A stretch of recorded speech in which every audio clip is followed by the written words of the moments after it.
morning, podcast world. It is 6/3/2020. That's June 3rd, 2020, 8:43 a.m. in the morning. Thank you for tuning in. Thank you for listening to my podcast.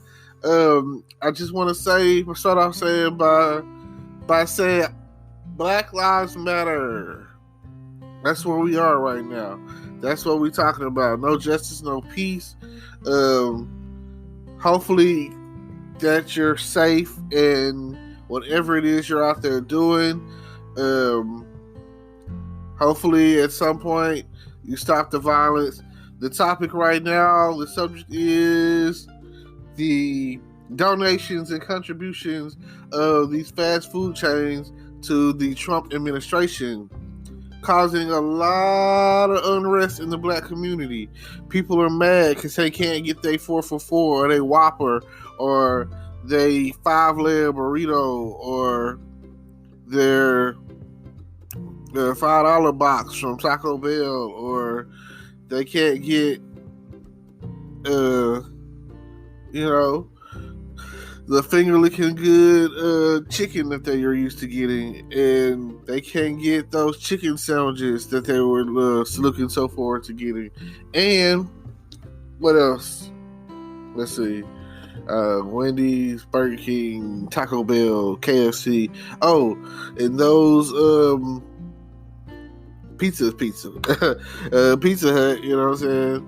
So I don't know. What are they going to do? Or are people going to go back to cooking more now? You know, is that what's going to happen?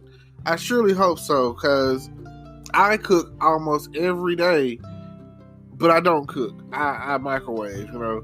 I buy those meal choice, healthy choice meal things or whatever, and that's usually my lunch or dinner or a mixture thereof, you know.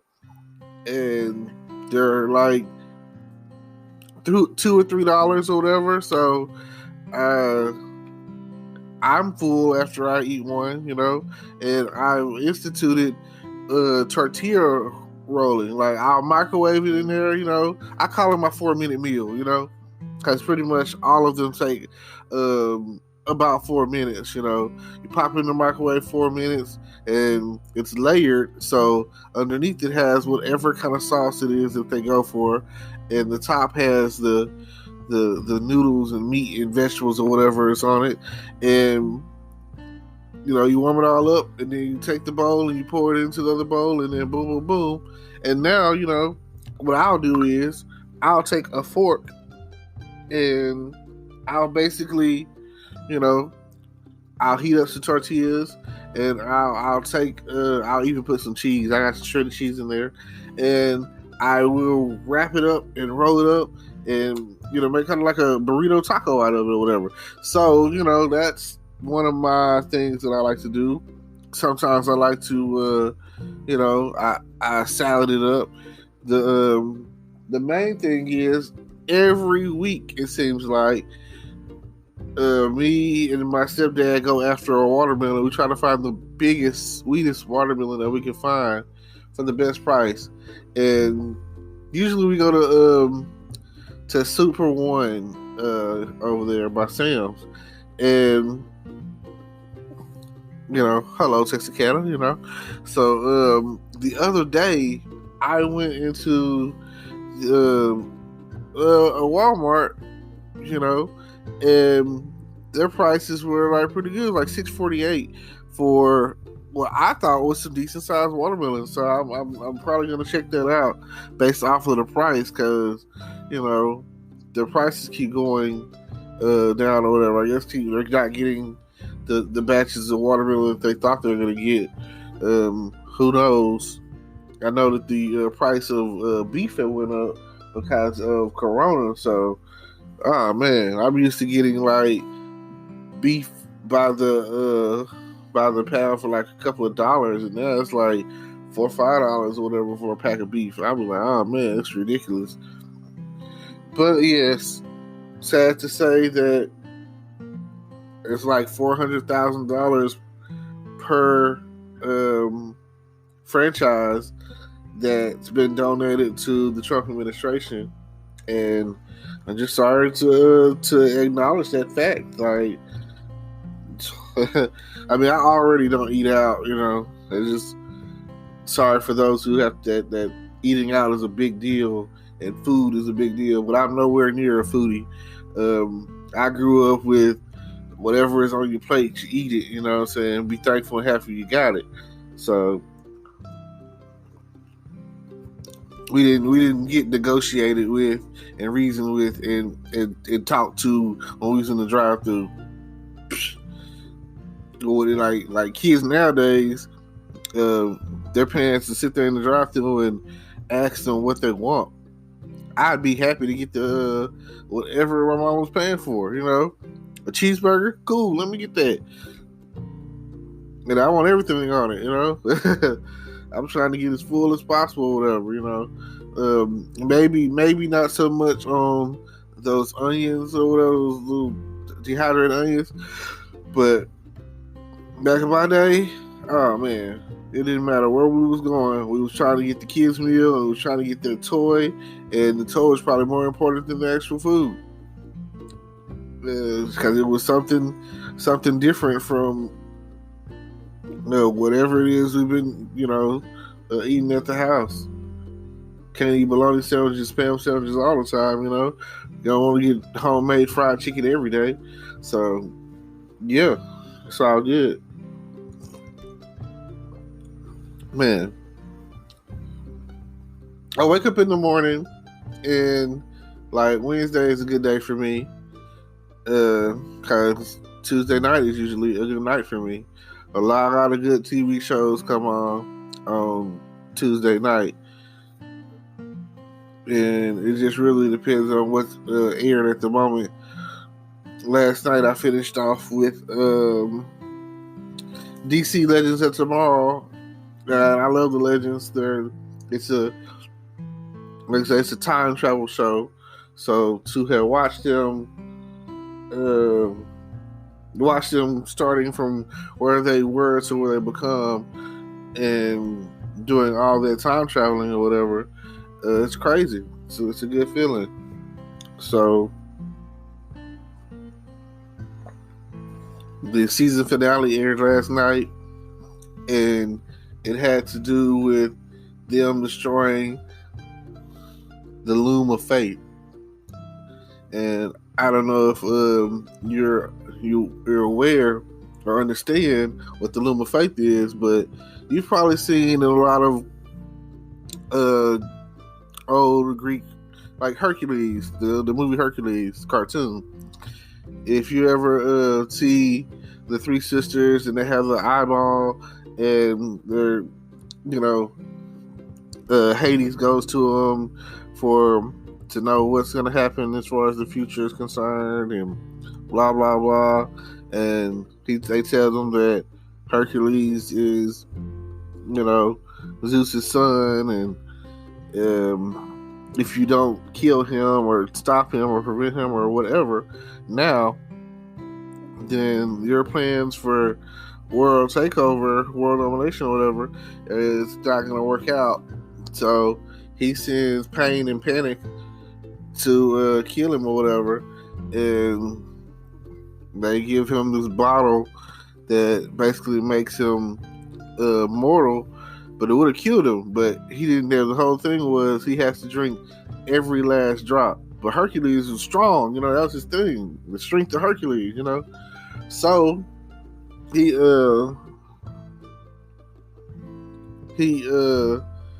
they got him or whatever. The next thing you know, he grabs him and beats him up, and then the bottle breaks and the last drop falls on the ground, and he's basically no longer immortal. He's not a god anymore.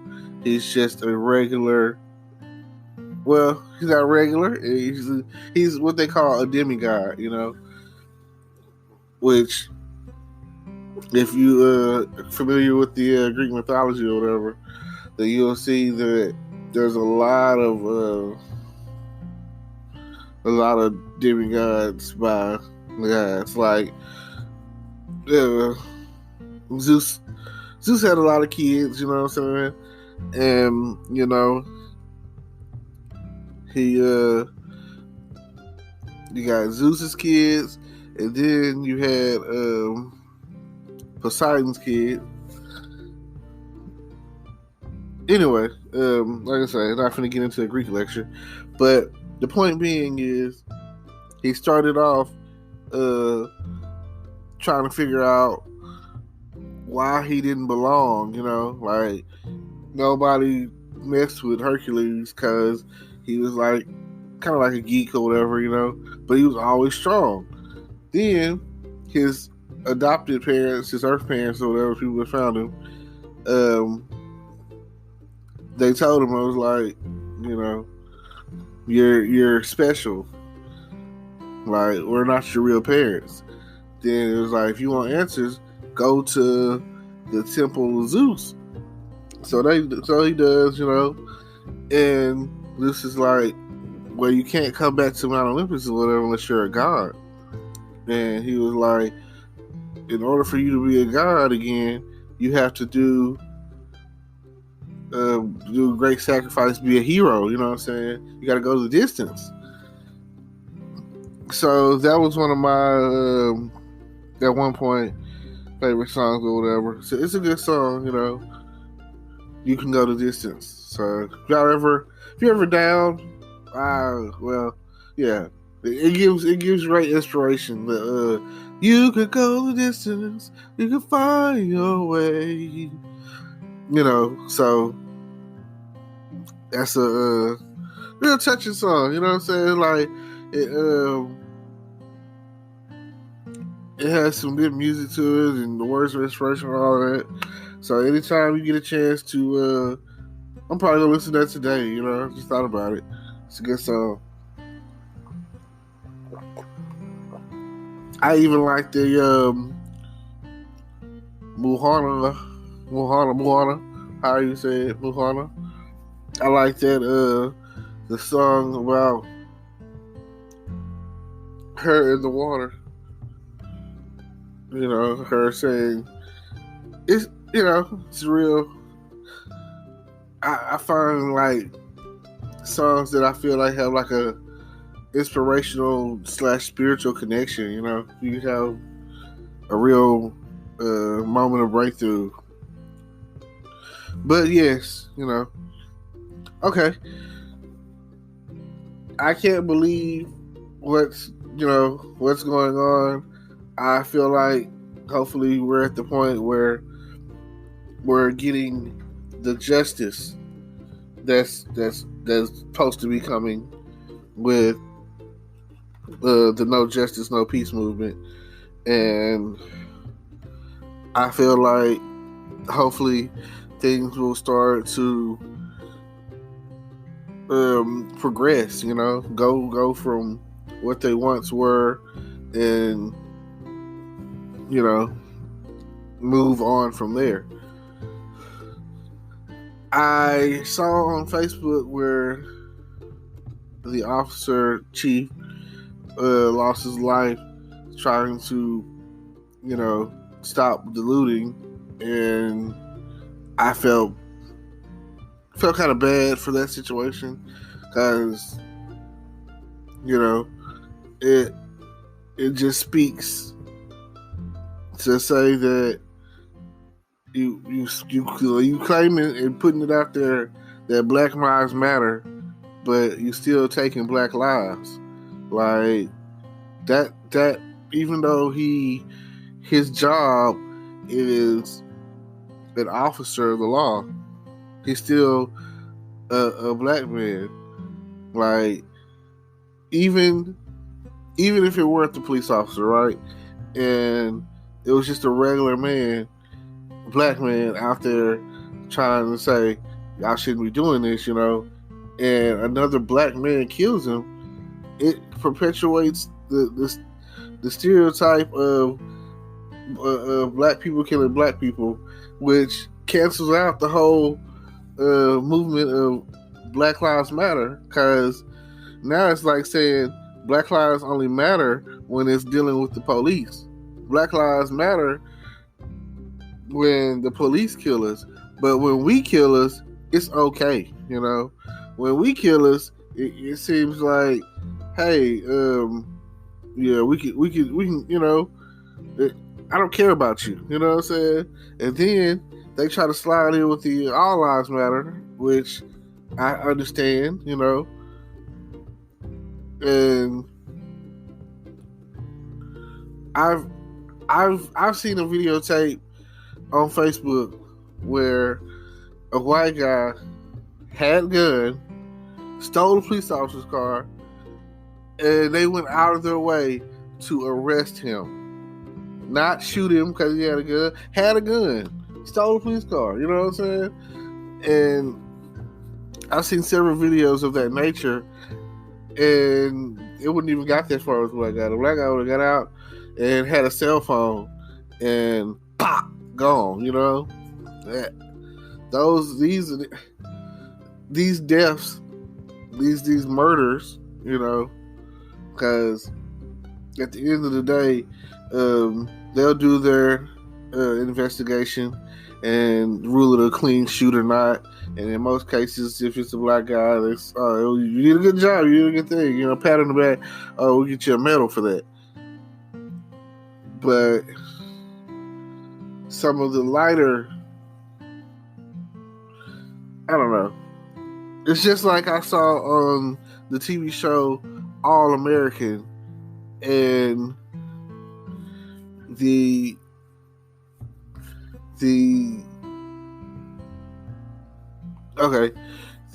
quarterback of the show, I think his name was Jordan. He's twin, had a sister or whatever. Well, anyway, if you haven't seen the show, you should watch it. It's called All American or whatever. I don't really know what channel it comes on, because I think it comes on CW, and I'm pretty sure it comes on CW. I think I had stumbled across it in the process of trying to watch The Flash one time, and I had, you know, I saw it looked pretty good or whatever, so I had, you know, watched it. But then I went back and people was talking about it, so I went back and watched it on Fire Stick and watched the whole thing. And man, some of the things that I was getting from that show that really got me was the money. These kids living in these houses, and they these nice cars, and, you know, basically rich or whatever, and they're carefree, they don't have any worries, all of that. So you would think that would be okay, that'd be good enough, that would make them happy. Like, where I come from, all of my problems could be solved financially. Like, I feel like people put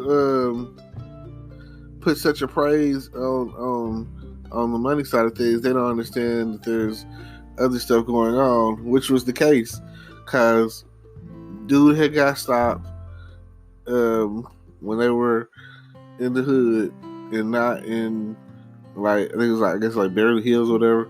I really can't say what area they're in, because I don't know California, the hills or whatever, I guess. Baldwin, I don't know. Yeah, I don't know California. I don't know LA like that.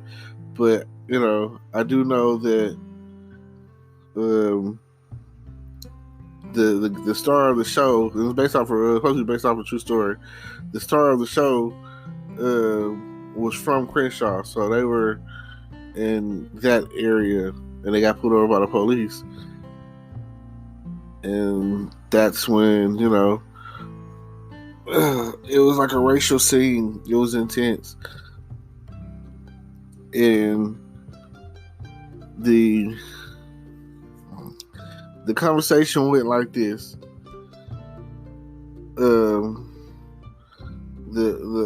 star of the show, dude from the star of the show, whatever, he was like, it's something that you're taught when you're like 8 years old. Why haven't this dude's son or whatever, why haven't you talked to him? You know, why he don't know? And he was like, if he were darker, he was my color or whatever, because he's a mixed kid. His mom's white. She's the prosecutor or whatever of Los Angeles. So, you know, he didn't know any better. Basically, the police pull up, he kind of mouthed it off, you know. And the other dude is like, man, put your hands on the steering wheel, you know what I'm saying? Don't talk to them, you know, don't say nothing. And yeah, it was just a hard scene to go through or follow or whatever, because it was like, I can't believe, you know, it's like that.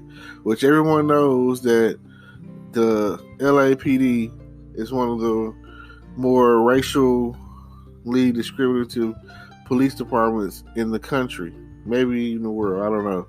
But you know that if you in LA, and when it comes to dealing with the police, they're one of the more corrupt police forces, seconded by, I want to say, the CPD, Chicago Police Department. And those two are infamously known for some shady dealings. And we'll be back after a quick break. Hey there. Welcome to Good Advice Giver. First, we want to start by saying a massive thank you for tuning in today. Whether you're a long-time listener or you're joining us for the first time, we're truly grateful to have you here. We know you've got a lot of options when it comes to podcasts, so the fact that you're spending your time with us means the world. So thank you. That's right. We're excited to have you with us because here on Good Advice Giver, we cover just about everything. Whether you're interested in sports, relationships, sex, money, finances, business, digital marketing, music, education, movies, comedy, or something else entirely, we've got it all. No topic is off limits here, and we dive deep into real, meaningful conversations that matter. We've also got a mix of male and female hosts, so you're always getting a well-rounded perspective on every topic we cover, from business strategies to personal development, from car shopping to digital products like affiliate marketing. We bring a little bit of everything to the table. Our goal is to offer advice, insights, and some laughs along the way to make sure you feel welcome and engaged, no matter what brought you here. And it doesn't stop there. We're not just about giving great advice, we're about action. On this podcast, we even sell products and services we believe in, from affiliate marketing opportunities to cars and more. So whether you're looking to boost your business or find practical ways to improve your everyday life, you're in the right place. As always, we want you to stay connected with us. Be sure to download this episode so you can listen anytime, anywhere, whether you're commuting, working out, or just relaxing. And while you're at it, follow us on social media. We're on Instagram, Facebook, Twitter, you name it.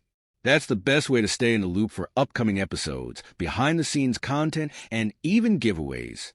And don't forget to subscribe to our YouTube channel.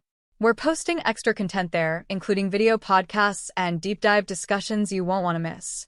Be sure to like, comment, and subscribe, and let us know what topics you want to hear more about.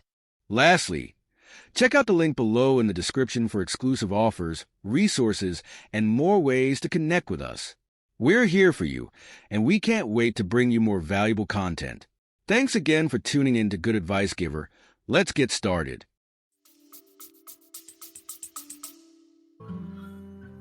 It happens everywhere, you know. Just because it's not in a major city, or just because it's not, you don't want to believe it's happening in your city. Now, I've been watching the series Chicago PD, and it's created by Dick Wolf, and Dick Wolf, you know, he has a lot of shows, you know, cop and otherwise, because he also has the Chicago Fire Show, which premiered before Chicago PD, and now he also has the Chicago Med. He also has not Chicago, but he also has the FBI show, which is really good, and the FBI's Most Wanted, which deals with criminals who are serial killers or serial rapists or whatever. And the thing that I can say, their close rate is like almost down there 100%. It's like, almost like 99%. If you end up on the FBI Most Wanted, they're gonna get you. You know what I'm saying? It doesn't matter where you are or what the case is. You're especially, you're a known serial killer or rapist or something like that. High profile cases. Those, high profile kidnapping or whatever. These are the cases that come in bombings and whatnot. These are the cases, conspiracies. Those are the cases that go through for the FBI. And I feel like, the more I watch the show, the more it's really intense. And Nick Twicth was also the guy who does all the Law and Orders, Law and Order SVU, which when it's pumping strong still, and Law and Order Criminal Intent, which is off the air. Law and Order SVU is the only one still standing. It is a great show, and it might have some other shows that I haven't come across. I don't know. But my point is, there's always a message to be had. There's always a message in his shows and his storylines, and they all come together. It's almost like the Marvel universe, you know what I'm saying? Like Marvel Comics or whatever, Marvel Cinematic Universe or whatever. Like, once you're playing a part on one of his shows, you're connected to all his shows, Like, you never know when it's going to be a crossover. You never know when you're going to see Olivia Benson in Chicago helping them catch some rapist or something like that, or a kidnapper or whatever. So, it's always, they stay relevant with that. I wouldn't be surprised to for them to bring her in and on the FBI show or something like one day, but that's maybe once they get more established or whatever, because that's or the FBI people crossing over to the SVU, which would probably be more, it probably make more sense that way. But anyway, my point is, the show shows the good and the bad of law enforcement, and but one thing that I do know, pattern wise, is something that always it just and I don't know. I guess it's just like, I watched that movie, The Hate You Gave Us, and one thing that I do know, it's almost an admission of guilt if you run, like you see the police and you're innocent, they come over there and question you or whatever, you're a witness or whatever the case, or whatever the situation is. One thing I can say is, don't run. They gonna find you. They're gonna catch you. The people that you think are your friends or whatever, they don't want to get these obstruction of justice charges or whatever the police is gonna try to throw at them or whatever to make them tell you where you are. They don't want them coming to their house and all of the drama. They don't want to have to deal with that. So at the end of the day, my number one recommendation is, if you innocent, don't run, because that can lead to you getting shot in the back, and then or anything else. You know what I'm saying? Like, it's not a good look when you run. Like, if you innocent, you stand your ground. You be a man, because